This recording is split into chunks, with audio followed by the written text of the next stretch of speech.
Okay, so in this corner is your boiler. Okay, so that vent outside, obviously that's where your boiler is. And that yellow lever down there, if you can see that, that is your drain for your water system.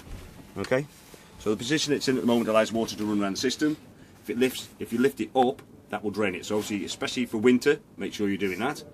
Before you go, before you leave site, it's probably worth doing that as well. So it releases about 10 kilos of water. Obviously, with having a reasonably light estate car, obviously any extra weight you can lose before you travel, obviously is good. The other thing is, when you're travelling, obviously it can be draining the water system down, especially near winter or your last time away. Okay, so if to drain it, lift that up to that position, open all the taps to centre, and that will allow the air to flow out, obviously with the water flowing out as well. But obviously to get water in, that position there, and tap shut, okay? So drain shut, tap shut, same in your bathroom, make sure they're shut. So I had the experience of going away, we were in a bit of a hurry, chucked the kids' bedding into the shower, because we don't normally use the shower, got to site, switched the water on, I heard the scream, no, all the kids' bedding was wet, and I was like, oh dear. I was in big trouble for an hour or two, obviously. I hadn't even touched the awning at that point. Right, so once we've got all, make sure they're all shut, then we can switch the water pump on. So just click that switch. To get the air out of the system, open up the taps. So one tap at a time. Get the water running. Okay, if you got, one thing I didn't mention, there's also two other drain plugs, which I forgot. This is a slightly older van.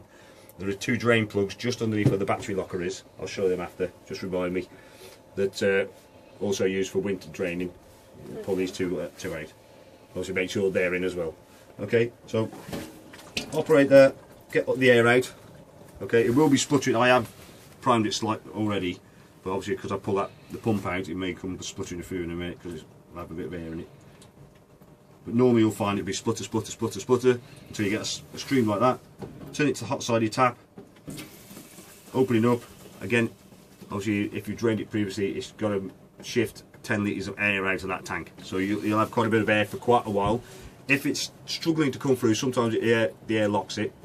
Shut the tap, give it a few seconds, then come back on again, and the pressure obviously will start to push the water through. Okay, so normally you wouldn't get steam coming through at this point, but obviously I've had the water heater up and running.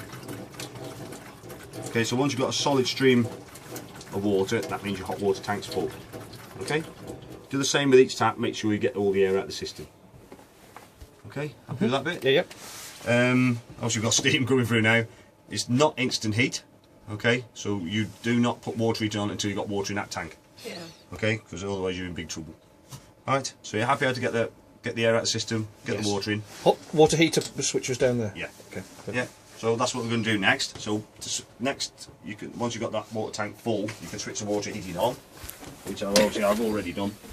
So switch that on, there, okay.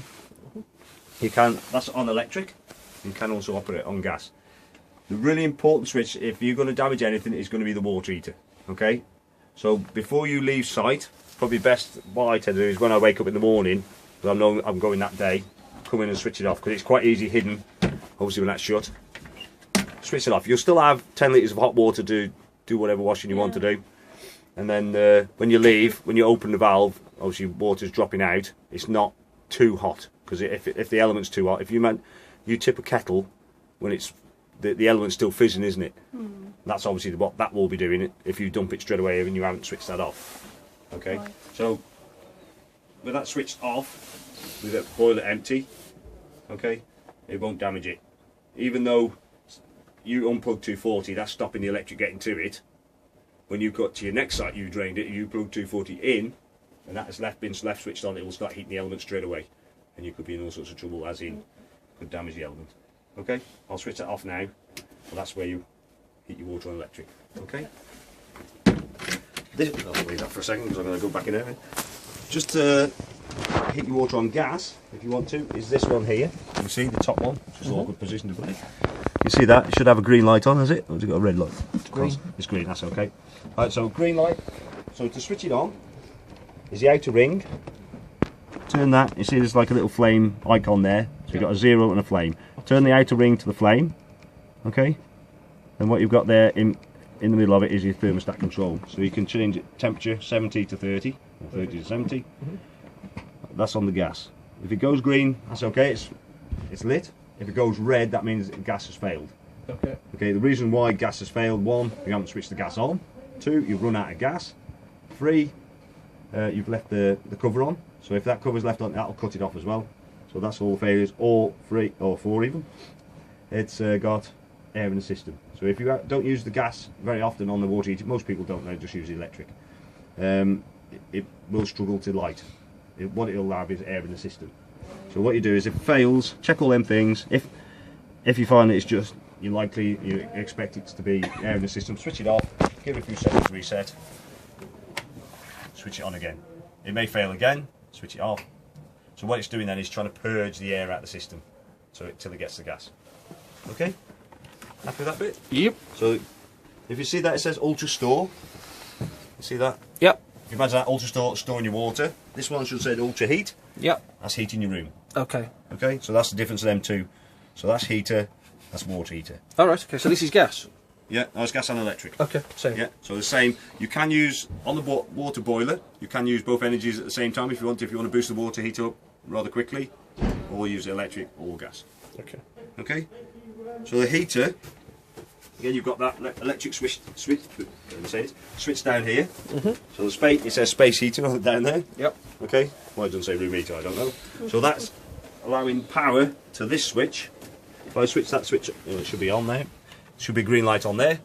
Yeah. If the green light's not on there, that means you haven't switched it on down there. Okay. Okay. It looks very similar to that one. So green light doesn't mean obviously it's run on gas. It just means there's energy present. Okay. I'm just going to get my glasses so I can take a closer look at this piece. Okay. All in the centre as well. So 9. If 9's lined up with that 0 there, that means that's the highest thermostat is set. Okay. Okay. So that will be setting heating element at the back of the fire. Yep. Oh, a really awkward place to put that one. If you want to light it on gas, so don't operate on both energies on the heater. So to operate on gas, all you do is turn that round, hold it down, so obviously it releases the gas, and then using the button fire it up. Okay. And you should be able to see down there the flame in the window there. Can you see that?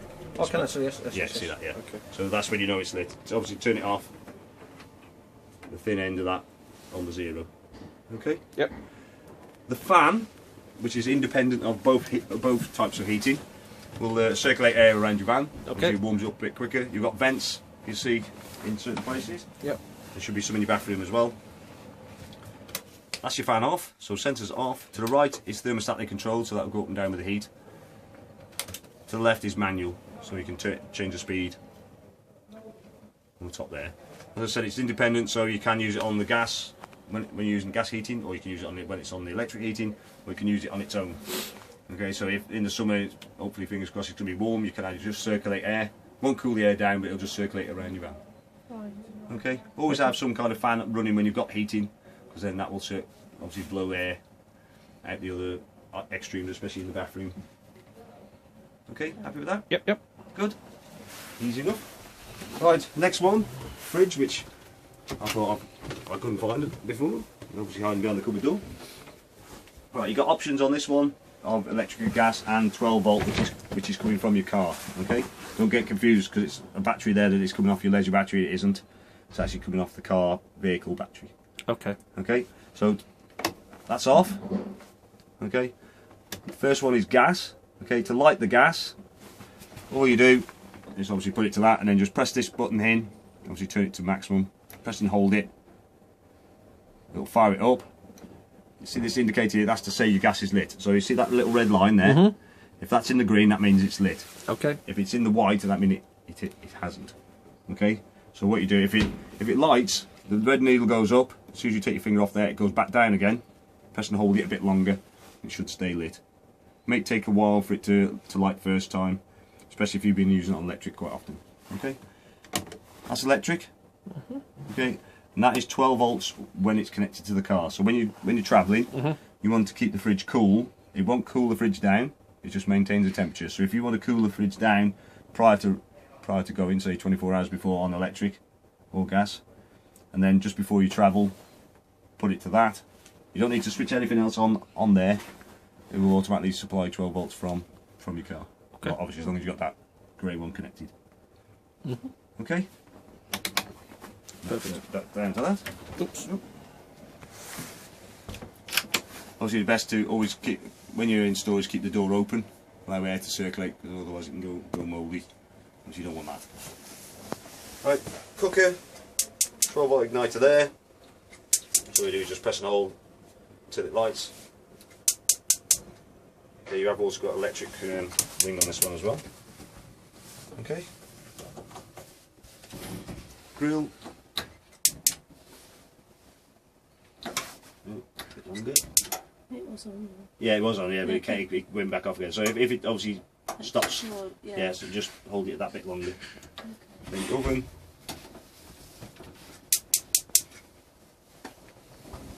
There we go.